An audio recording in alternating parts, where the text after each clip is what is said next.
Hello, friends. This is a poem by Irishman Mike Scott, and it's entitled The Nearest Thing to Hip.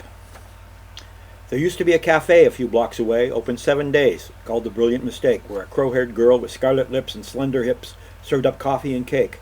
On a crackling stereo, the ghost of Sun Ra, Charlie Parker, Miles, and Coltrane blew. I kicked back in my chair, that sweet honey jazz in the air, the sun shining through. It was the nearest thing to hip. It was the nearest thing to hip in this shithole, and it's gone. Everywhere that I go, I see streets that are low on distinction and high in the banal and the bland. How do we get to this? We plumb the abyss by the twisted grace of the law of supply and demand. Well, there's no use crying and no use sighing over stone, wood, wire, glass, and cement, but there's a little record store with a wooden floor that ain't there no more to frequent. It was the nearest thing to hip. It was the nearest thing to hip in this shithole, and it's gone. Now I need to get out of this hullabaloo, and I remember an old-fashioned old bar I once knew, where an old-fashioned old barman wearing old-fashioned old clothes. But when I get there, it's been bulldozed.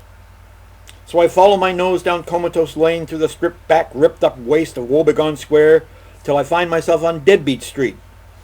Feet beginning to ache, despair in the air. The only thing bright in this blighted town are the billboard adverts everywhere displayed like mocking shades, and the musty, dusty second-hand bookstore is now a scum-encrusted amusement arcade. It was the nearest thing to hip. It was the nearest thing to hip in this shithole, and it's gone.